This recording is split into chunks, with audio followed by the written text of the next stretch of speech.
Imagine coming home after taking your dog for, like, a grueling 5-mile run. Your lungs are burning, your legs feel like lead, and you are just ready to collapse onto the sofa. Right, you're just done for the day. Totally done.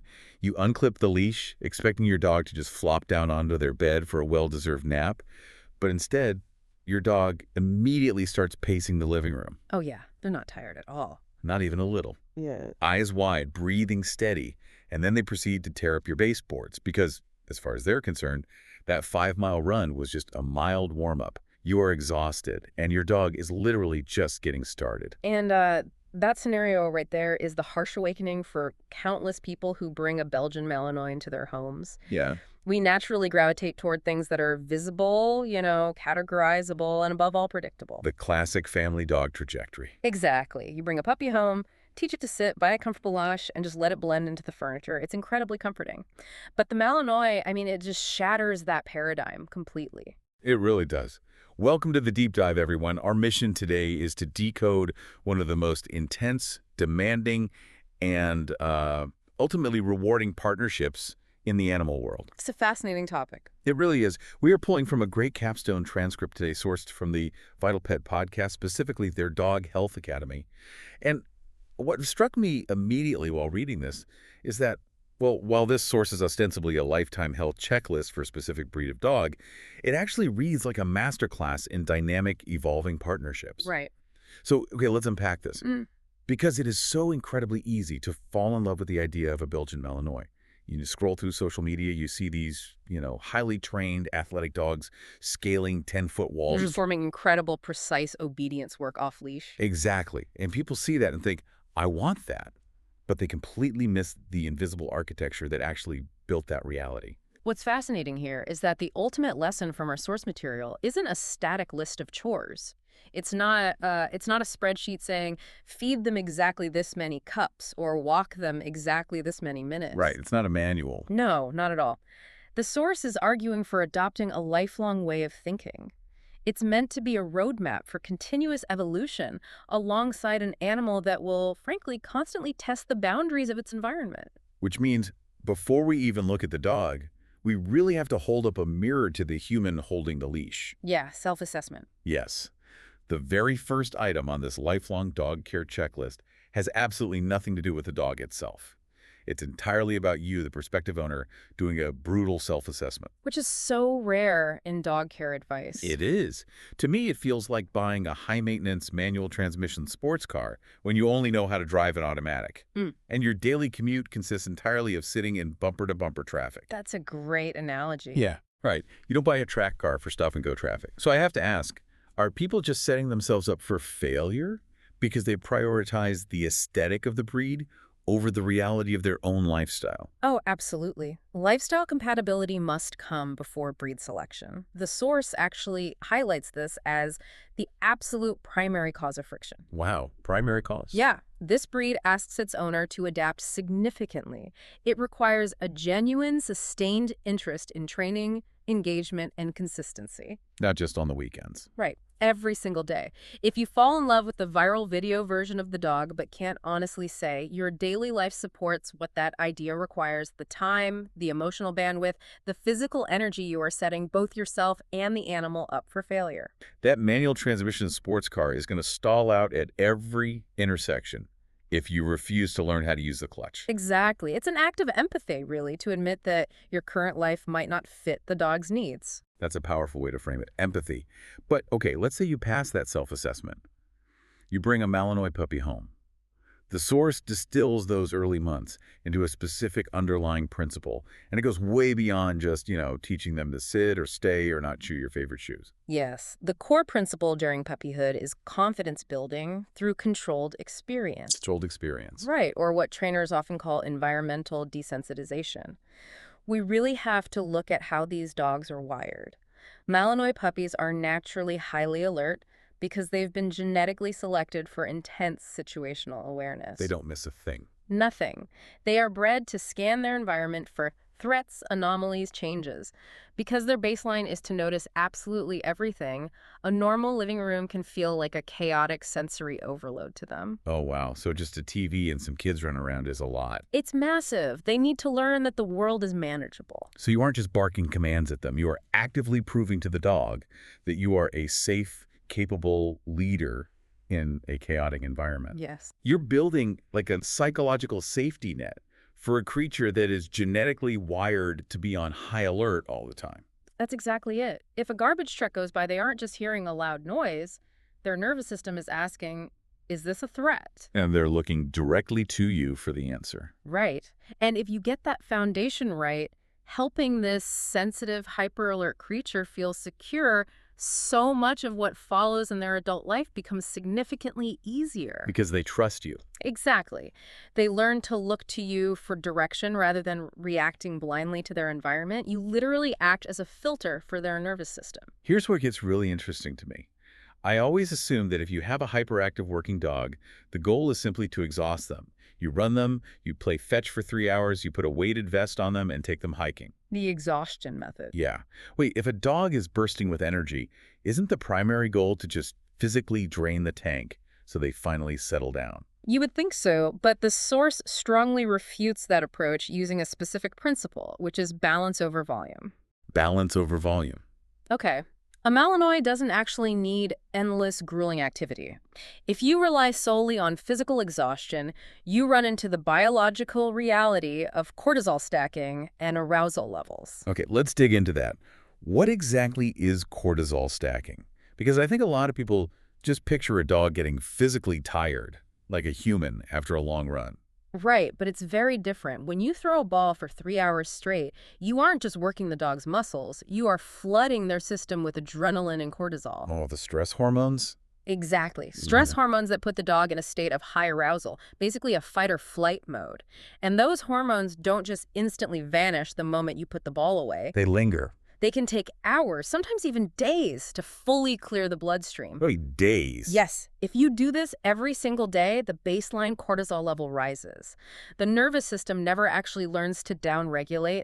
The dog is literally marinating in stress hormones. So they're always vibrating, just waiting for the next hit of adrenaline. Precisely. You aren't creating a calm dog at all. You're creating an adrenaline junkie with a rapidly increasing cardiovascular threshold. Exactly. Suddenly, a 2-mile run isn't enough. They need 5 miles, then 10 miles just to take the edge off. You've built a super athlete that has no biological off switch. That's the trap so many owners fall into. The owners who internalize this idea of balance, who mix in complex mental stimulation like scent work or precision obedience, and critically actually enforce downtime, they tend to have a far more contented dog. Because mental work is different. Very different. Mental work forces the dog to use a completely different part of its brain, which is far more exhausting than mindless running, and it doesn't flood the system with adrenaline in the same way. That makes so much sense. Like the difference between doing a high-intensity interval workout and sitting down to take the SATs. That is a perfect comparison. One pumps you up, the other leaves you wanting a nap. Mm. And how we fuel that dog brings up another massive point in the source. This principle of adjusting to the reality of the dog in front of you applies directly to nutrition. Yes, the source explicitly talks about matching, not maximizing. Right. Which pushes back against a lot of heavy marketing in the pet food world, doesn't it? Oh, absolutely. The tendency is to buy the most extreme, high-calorie, high-protein working dog formula available just because you own a Malinois. Because you think, well, it's a Malinois and needs rocket fuel. Exactly.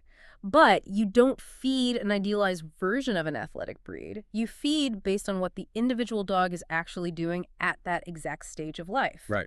If your dog is recovering from an injury or simply transitioning into an off-season where they aren't working as hard, you have to dial the fuel back. You aren't feeding the concept of a Malinois, you are feeding the specific dog standing in your kitchen. Which brings us to this brilliant concept from the source that I really want to spend some time on. Viewing a dog's routine as a container. Ah, yes, the Gotcha. container analogy. It's so good. The source notes that routine itself is highly valuable to this breed. Predictability acts as a grounding mechanism for that hyper-alert nervous system we talked about earlier. The dog genuinely benefits from knowing what to expect in its day. Structure is safety. Yes. But the contents of that container must constantly change. Let's paint a picture of what that actually looks like. Sure. So think of the container as the overarching structure of the day. A typical container might be 7 a.m. wake up and activity, 12 p.m. crate rest or downtime, and 5 p.m. evening engagement. Okay, pretty standard schedule. Right. That structure, the Tupperware itself, stays relatively consistent because it provides safety and predictability. But what you put inside that 7 a.m. activity block is the content. And that must evolve. Right. So for a 4-month-old puppy, that 7 a.m. slot is going to be socialization, like walking near a construction site just to hear the noise or meeting new people. Exact. But for a 3-year-old adult dog, that exact same 7 a.m. time slot becomes intense scent work or complex obedience drills. Right, because if you don't update it, it's like forcing a teenager to stick to a toddler's exact play schedule just because it worked really well 10 years ago. Right. It's a great container, but the contents are completely obsolete. You have to periodically step back and ask, does the content of this routine still fit the dog in front of me today? And that habit of reevaluation, done consistently, is part of what keeps this partnership working well across an entire lifetime. It requires the human to be an active observer rather than a passive manager just going through the motions of a schedule established months or years ago. So what does this all mean when we shift our focus to the dog's physical health? Because the source points out that this deep observation becomes literally life-saving. It really does. The source emphasizes that this breed's specific working heritage makes them incredibly dangerous to themselves when it comes to illness or injury. They are built to completely hide their vulnerabilities. Yes, stoicism to a fault. We know there are inherited risks with this breed.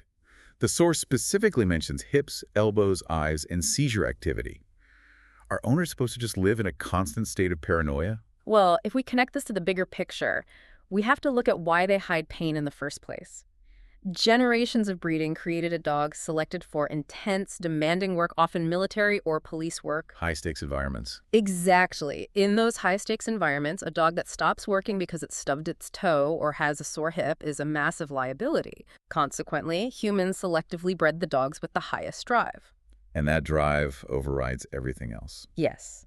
That drive is so neurologically powerful that it effectively overrides the brain's pain pathways when the dog is engaged in a task.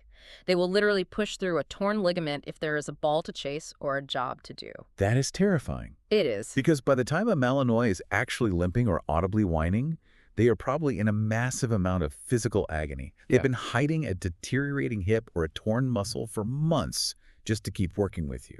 This is exactly why establishing a baseline is critical, and why proactive vet care isn't a response to a problem, but a constant, ongoing practice. Owners must know their specific dog's normal patterns intimately. Because their baseline engagement and drive are naturally so high. Right. So noticing subtle shifts early is the only way to catch health issues before they become catastrophic. But what does a subtle shift even look like in a dog with that much drive? It's very nuanced. It looks like a microsecond of hesitation before jumping into the back of a truck, where normally they would launch themselves without thinking. Oh, wow. Just a microsecond. Yeah, or it looks like a tiny change in how they group a tug toy, maybe using just their front teeth instead of their full jaw because of hidden dental pain. That is so specific. Or it could be a slight change in how quickly they track a thrown ball. You really need to know what their exact normal looks like down to the millimeter so you can spot the abnormal immediately. It requires a level of observation that is honestly pretty intense. You have to really know the animal in front of you almost intuitively. You do. But that working heritage isn't just about stoicism and health. It dictates how they exist in the world day to day. The source points out that respecting the breed's working heritage doesn't necessarily mean you have to give it a formal job. You don't have to enlist your dog in the military. Right, no enlistment required. But it does mean you have to structure daily life to give its drive and intelligence somewhere to go. The dog was simply not bred for a passive role. Its intelligence, its drive, its sensitivity, all of that exists because it was selected to be a genuine partner in demanding work. If you do not give that psychological energy an outlet, it will find one. It will invent a job for itself. It absolutely will. And the job it invents is usually redesigning your living room furniture with its teeth or, aggressively guarding the front window from the mail carrier. Which is why training never really has an endpoint.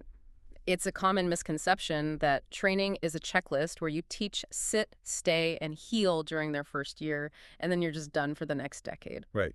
Check the box. We're good. Exactly. But training is the ongoing, evolving language of the partnership.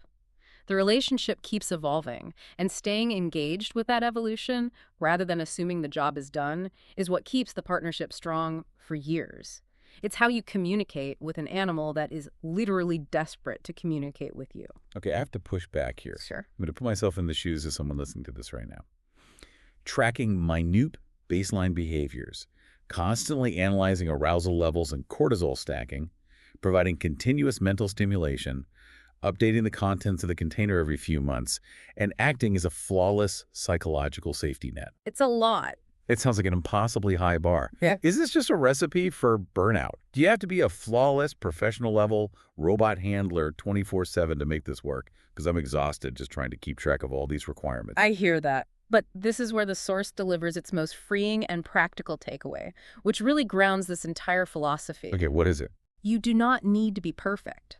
The core principle for the human in this equation is this imperfect consistency beats occasional perfection every time. Imperfect consistency beats occasional perfection. Yeah.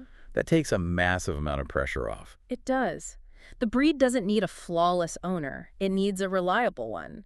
Someone who shows up, adjusts thoughtfully as circumstances change, and stays engaged even when it's demanding. So you don't have to execute every training maneuver like a world champion. Not at all. You don't have to have a perfectly curated container every single day either. You just have to be fair, clear, and present day after day. It takes the pressure off being a robot, but it firmly keeps the responsibility of being a true partner. It's like building a bank account of trust, one small deposit at a time. That's a lovely way to look at it. Right. Every time you advocate for them in a scary environment, every time you notice that microsecond of hesitation and adjust their exercise, you are putting a penny in the bank. And the legendary Malinois owner partnership, that deep fluency you see that looks almost telepathic in their later years, it isn't automatic just because you bought the breed. It's not built in. No. It is earned through that exact accumulation of small moments of trust. Eventually, you get the compound interest in the form of an incredibly deep, intuitive partnership. But it's earned. It's the product of an adaptable mindset being applied consistently year after year. So if we look at the ultimate roadmap for navigating this intense, rewarding partnership, it really is a fundamental shift in mindset. It starts with a brutally honest self-assessment before you ever commit. Right. It requires understanding their genetics to build early trust and confidence in puppyhood. Yeah. It means understanding arousal levels and balancing exercise over sheer volume so you don't accidentally build an unsettleable super athlete. Exactly. It's about matching nutrition to the reality of the dog in front of you, maintaining an evolving routine where the container stays but the contents change, and practicing imperfect consistency day in and day out. It really raises an important question for us to consider as we close. Yeah. This deep dive has shown that the ultimate legendary bond with a highly intelligent working dog is built on noticing subtle shifts, constantly updating our routines to match the reality in front of us, and realizing that showing up consistently is far more important than being perfect. Right. If that dynamic, hyper-adaptable mindset is the secret to a thriving partnership with a Belgian Malinois, how might applying that exact same philosophy transform our most important human relationships? Oh, wow. That is a profound note to end on. Yeah. Thank you for joining us on this deep dive. Whether you're navigating the murky, intense waters of a new partnership or just trying to keep your own manual transmission sports car on the road, remember that showing up consistently is half the battle. Keep evolving, keep adjusting the contents of your container, and we will see you next time.